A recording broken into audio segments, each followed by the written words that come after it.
విష్ణుమూర్తి ఒక కల్పవృక్షం. అన్ని కోరికలు తీర్చే ఆ చెట్టుకి గట్టి మొదలు ధర్మం. విష్ణుమూర్తి కల్పవృక్షానికి వేదాలే ప్రాంగాలు, పురాణాలే కొమ్మలు, యజ్ఞాలే పువ్వులు, మోక్షం పండు. అన్ని కాలాల్లోనూ విష్ణుమూర్తి కల్పవృక్షంగా ప్రకాశిస్తూనే ఉంటాడు. నైమిషారణ్యంలో శౌనికుడు మొదలగు మునులంతా స్వర్గలోకం కోసం 1000 సంవత్సరాలు చేసే సత్రయాగాన్ని ప్రారంభించారు. ఒక రోజున ప్రాతకాలంలో హోమాలు అవి చేశాక సమస్త విద్యల్లో పారంగతుడైన సూత మహామునిని పూజించి కూర్చున్నవారై ఎంతో ఆసక్తితో ఇలా అడిగారు. లోగడ సుఖాల స్వర్గలోక మార్గాన్ని చెప్పావు. ఇప్పుడు భయంకరమైన యమలోక మార్గం, దాని విషయాలు వినాలనుంది. సంసార కష్టాలు నశించే ఉపాయం ఏమైనా, ఈ లోకాల్లో పరలోకాల్లో వచ్చే కష్టాలనైనా ఉన్నవి ఉన్నట్లుగా చెప్పటానికి నువ్వే సమర్థుడివి. అప్పుడు సూతుడు పుణ్యాత్ములకి సుఖాన్ని, పాపాత్ములకి దుఃఖాన్ని ఇచ్చేది అయినా వెళ్ళడానికి వీలులేని యమలోక మార్గాన్ని మీకు చెప్తున్నాను వినండి.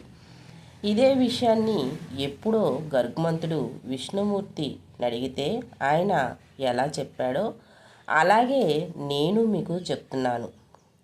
ఒకసారి వైకుంఠంలో సుఖంగా కూర్చున్న విష్ణుమూర్తికి గర్గమంతుడు భక్తి శ్రద్ధలతో సాష్టాంగ నమస్కారాలు చేసి ఇలా అడిగాడు.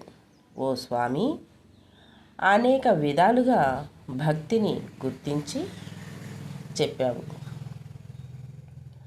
నరక మార్గాన్ని గురించి చెప్పు అంటే చెప్పసాగాడు.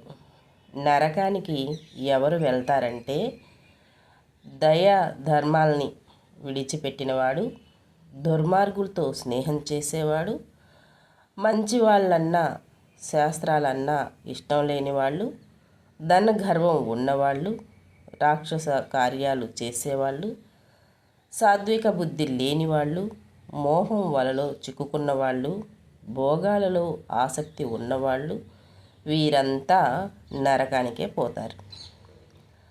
పాపం వల్ల దుఃఖం, కర్మను బట్టి రోగం కలుగుతుంది. మనోవ్యాధి, దేహవ్యాధి ఉన్నవాళ్ళు కూడా జీవించాలని ఆసక్తి కలిగి ఉంటారు. అయితే చచ్చిపోయే కాలం ఎలా వస్తుందంటే బలం ఉన్న పాము ఎలుకని పట్టుకునే పద్ధతిలో వస్తుంది. మరణం అంత బలంగా వస్తుంది.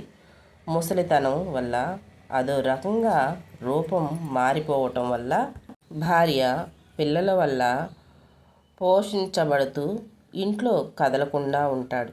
మనిషి భార్య పిల్లలు కూడా తిరస్కార భావంతో చూస్తారు. జఠరాగ్ని తగ్గుతుంది. చేష్టలు ఉడికిపోతాయి. చనిపోయే కాలంలో ప్రాణం బయటికి వెళ్ళేటప్పుడు శ్లేష్మం, దగ్గు, ఆయాసం బయలుదేరి కళ్ళు మూస్తూ తెరుస్తూ గొంతుకులో గురకపెట్టి బాధపడుతూ ఉంటాడు. చుట్టాలందరూ చుట్టూ చేరతారు, ఏడుస్తారు. అతని మృత్యువు ప్రాణాల్ని తీసుకుపోతుంటే అతని బంధువులు ఎన్నిసార్లు పిలిచినా పలకడు. గరుకుమంతుడా, చనిపోయే సమయంలో దివ్యమైన జ్ఞానం ఉదయిస్తుంది. ఇంకా అలాంటప్పుడు ఈ లోకం ఆ లోకం సామాన్యంగానే కనపడుతుంది. ఏమీ చెప్పలేని వాడైపోతాడు కూడా. ఇదిగో అలాంటప్పుడు దగ్గరలో ప్రాణాలు తీసుకుపోవడానికి యమభటులు ప్రయత్నిస్తారు కూడా. యమభటులు ప్రాణాలు తీయటానికి ప్రయత్నిస్తున్నప్పుడు, ప్రాణాలని కదిలిస్తున్నప్పుడు ప్రాణికి అప్పుడు కలిగే బాధ 100 తేళ్ళు కుడితే ఎంత బాధ ఉంటుందో అంత బాధ ఉంటుంది. అప్పుడు క్షణకాలం కూడా కల్పకాలంగా తోస్తూ ఉంటుంది. నోట్లో నురగలు కుక్కుతుంటాడు.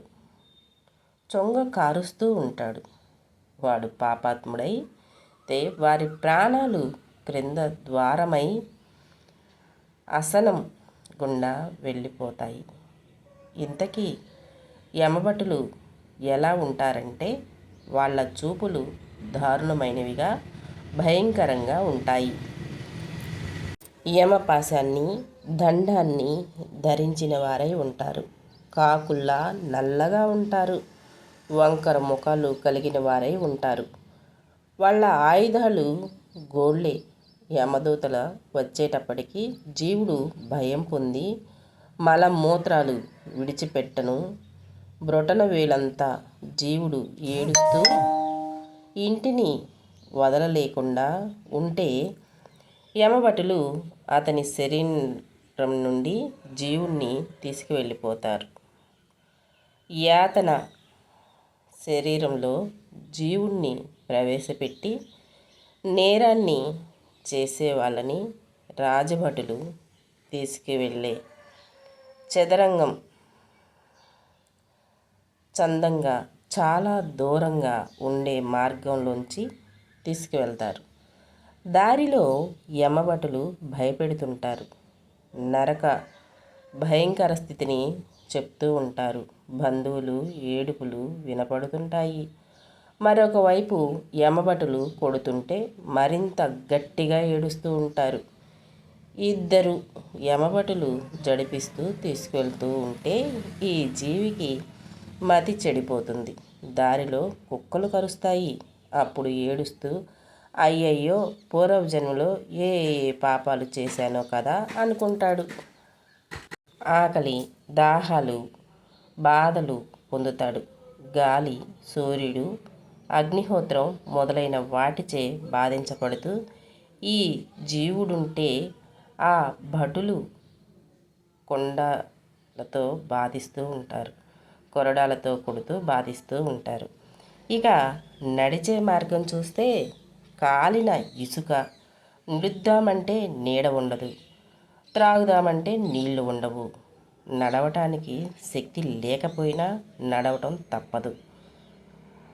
నడుస్తూ ఉంటాడు, పడుతూ ఉంటాడు, మూర్చపోతూ ఉంటాడు, మళ్ళీ లేస్తూ ఉంటాడు. చిమ్మ చీకటి ఉంటే మార్గంలో యమలోకానికి యమభటులు తీసుకువెళ్తూ ఉంటారు. ఇలా తీసుకువెళ్ళాక ఒక్క ముహూర్తకాలం అంటే ముహూర్తకాలం పాటే భయంకరమైన యమధర్మరాజుని చూపిస్తారు. అప్పుడు ఆయన ఆజ్ఞని బట్టి యమభటులతో ఆకాశంలో కనపడని పూర్వజన్మల వాసనల భయాల వల్ల ఆవరింపబడ్డ శరీరాన్ని జీవి కోరుకుంటాడు.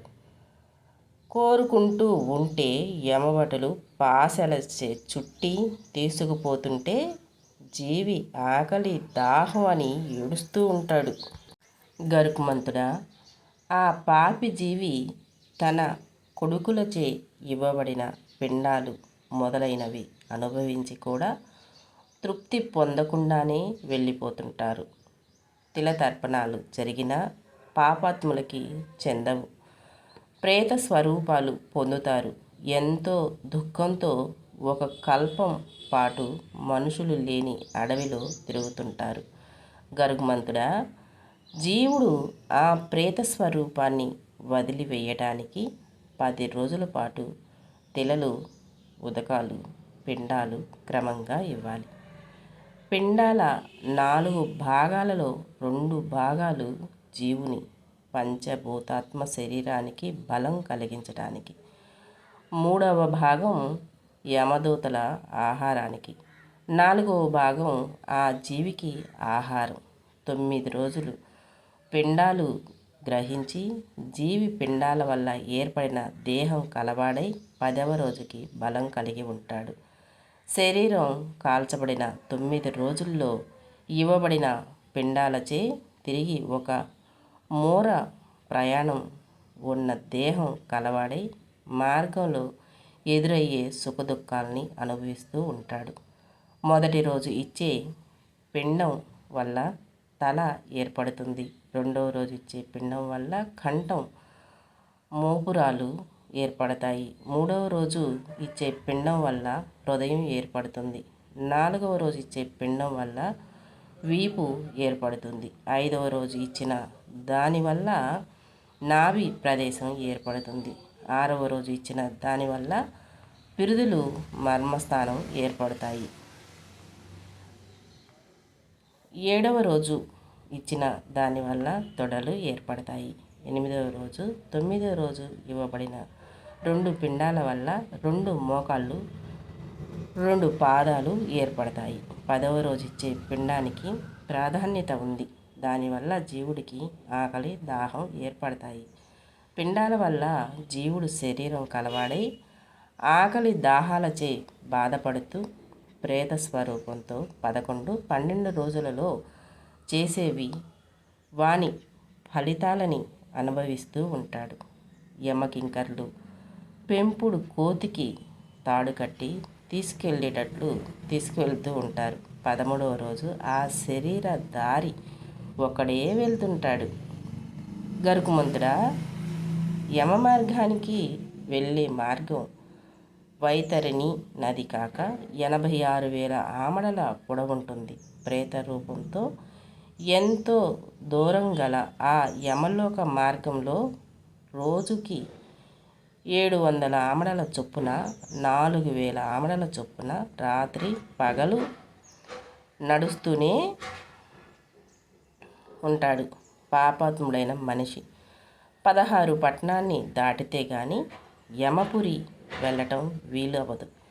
అవేమిటంటే చంద్రుడికి సంబంధించినవి సౌమ్యపురం, సూర్యానికి సంబంధించిన సౌమ్యపురం, పర్వతాలకు సంబంధించిన నాగేద్దం భవనం, గంధర్వులుండే గంధర్వ శైలగమం, కొండలుండే క్రౌచం, క్రూరులుండే క్రూరపురం, చిత్రంగా ఇల్లులుండే విచిత్ర భవనపురం, కష్టాలు ఎక్కువగా ఉండే బహువాదపురం, దుఃఖాలుండే దుఃఖపురం, అనేక రోదనలుండే నానాక్రాంతపురం, ఇల్లు ఎప్పుడు